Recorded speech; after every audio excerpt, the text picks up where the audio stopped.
All right, welcome back. Let's talk about multiple tables. Sure, yeah. So we've seen how we can work with one table. We've seen that working quite happily. Let's look at what happens when you've got multiple tables in the database and you need to query and work with more than one table. So we got our product table. We've been looking at this example all the way through, and here it is. And I've got that supplier column. The supplier is an integer value that identifies the supplier. And of course, really, that would be there'd be a separate table of suppliers. So we can create a table called supplier that has an integer ID as its primary key, and it has a name and a phone number. So we've got our supplier table there. And what we're trying to do is make sure that the values that go in our product table match suppliers that are in the supplier table. So when I insert into my supplier table some values there, I get my suppliers being quite happily added to there. You'll notice that I've got suppliers numbers 1, 2, and 3, and in my product table I've got existing products that are mapped to suppliers 1 and 2. So all is good in there, and that's all fine, that works. What I want to do is I want to make sure that I can't insert a product with an invalid supplier. So I'm going to alter my product table, and I'm going to add a constraint. And this time the constraint is something called a foreign key constraint. And what it's doing is it's saying the supplier column in this table is the foreign key that references the primary key in another table. It references the primary key in the supplier table. So whatever goes in this supplier column in this product table must match a value that's already in the supplier table. Now, if you run this and you've got existing data in the product table, and some of that doesn't have a matching supplier number, what happens? Well, I can specify an override. I can specify whether I want to apply it to existing data and throw an error or just ignore existing data. So I actually get the option when I do that. What typically you might do is you might allow nulls, so that you've got a kind of a workaround to say, hey, there's a null value in here. Now, what I'm then going to do is I'm going to insert some values into my product table. So I insert a new product, a doodah, and it's 199, and it's from supplier number 3. It's from a datum. And that's perfectly valid. I've got supplier number 3, and that's great. And if I try and insert something else in there, I'm going to insert a MacGuffin, and I'm going to reference supplier number 5, but I'm going to get an error because there is no supplier number 5.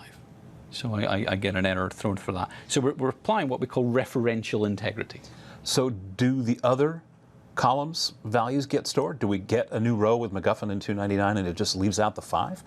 It doesn't. We'll talk a little bit about transactions later on, but each time we insert just an individual statement, it's what we call an implicit transaction. SQL Server makes sure either the whole row gets inserted or nothing gets inserted. So if anything fails, nothing gets inserted. So let's look at the key points we've covered there then. Most databases, I think we saw the example of normalization at the beginning, most databases will have multiple tables as a direct result of that.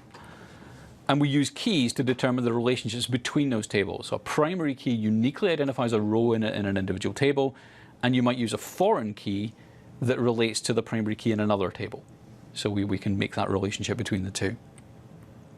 And we can use foreign key constraints to enforce those rows, to prevent invalid data sections. And we prevent deletions as well and updates. So for example, what would happen if I had a supplier and I had products that came from that supplier and then I deleted the supplier? Well, that would leave some orphan products. Right. So I want to prevent that. Sure.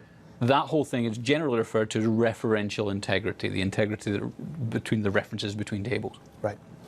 All right, well, let's see what this stuff looks like. Let's have a demo. Sure. Well, you might remember in a previous demo, we created a table called customer, and we created another table called account managers. So if I go and refresh my list of tables here, you can see there's my customer table and there's my account managers table. And the idea is that each account manager is responsible for managing one or more customers. So each customer will have an account manager assigned to them, is another way of thinking of that.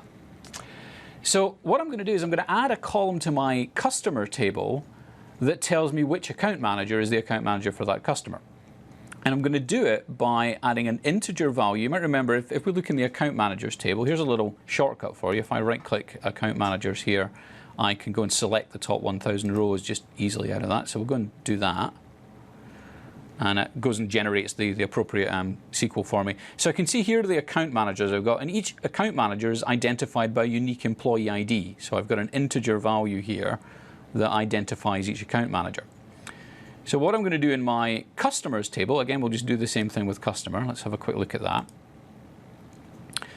Each customer is also identified by an integer ID, but that's neither here nor there. There's nothing in this table that specifically says which account manager is associated with the customer. So we need to add a column to this table, basically.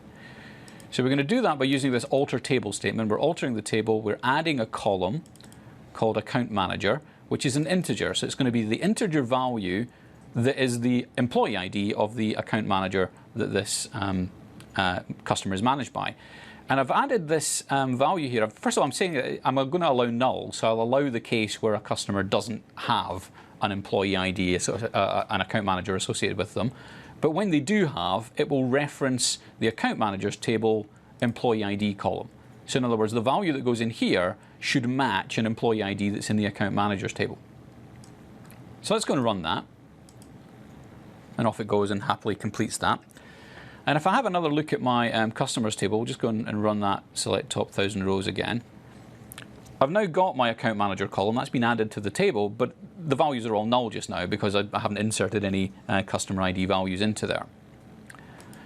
Well, let's go and do that. We'll update the customer table and we'll set the account manager for all of my customers to 1. So whoever account manager number 1 is, they're going to be the account manager for all of the customers. And we'll just again go and verify that that's actually happened. So let's have a look. Yep, sure enough, account manager is set to 1. And what I'm going to do is I'm going to add a new customer. So I've got a brand new customer in here. This is Rhonda Hughes. I'm adding her. And I'm specifying it when I insert the table, this last column here is the account manager column, and I'm specifying that this one has account manager number 2.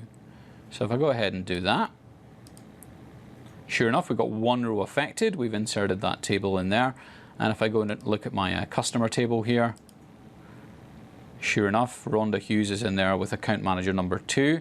And if I look at my account managers table, we can even find out who that actually is. Employee number 2 is Rosie Reeves. So we know that Rosie Reeves is the account manager for Rhonda Hughes. All right, well, so far so good. What happens if I try to insert a new customer with a non-existent account manager? So we don't have an account manager. We don't have anybody with employee ID number 9, but we'll try and insert that into there. And actually that fails. We get an error that says the insert statement conflicted with the foreign key constraint. Remember when I altered the table, I specified that this has to reference the account manager's table employee ID column. That created this thing called a foreign key constraint. So the foreign key is the key in the customer's table that references the primary key in the account manager's table. And it says it conflicted with that foreign key constraint, and it occurred in that database, and the column was the employee ID column. So we've tried to insert a customer with an account manager that doesn't exist in the account manager's table. That is not allowed because of that constraint. So the statement is terminated and the customer is not inserted. So what we're really doing here is we're using foreign key constraints in order to enforce what we call referential integrity between the tables in my database. Where I've got a value in one table that references a row in another table, we have referential integrity enforced here because of the constraints that prevents me from putting in a value in the first table that references something that doesn't exist in the second table.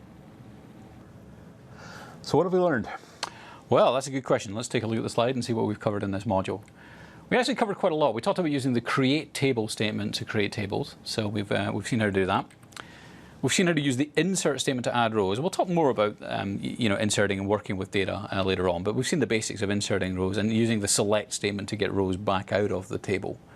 And we've talked about the idea of using constraints that define the relationships between primary keys in one table and a foreign key in that table that references a primary key in another table, and that enforces referential integrity between those tables.